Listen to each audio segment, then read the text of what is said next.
Hello guys, अस्सलाम वालेकुम, नमस्ते, सत श्री अकाल। कैसे हैं आप लोग? मैं आपकी रानी आंटी फिर अपनी शॉप से हाजिर हूँ आप लोगों के लिए नया प्रोडक्ट लेकर। ये जैसा कि देख रहे हैं इस ब्यूटी का है आई शेडो। ये नया आया है, लिपस्टिक की तरह है। इसका ये 1 नंबर का शेड है।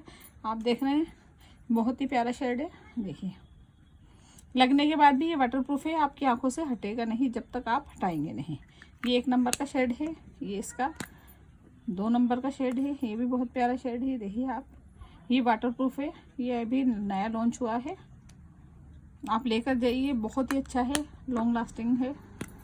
जिसका 3 नंबर है। इसके चारों ही शेड बहुत प्यारे हैं। ये देखिए, ये बहुत प्यारा है। तो मेरी आप लोगों से गुजारिश है कि आप लोग मेरी शॉप पर आइए और अपनी खिदमत का मौका अपनी रानी आंटी को ज़रूर दीजिए।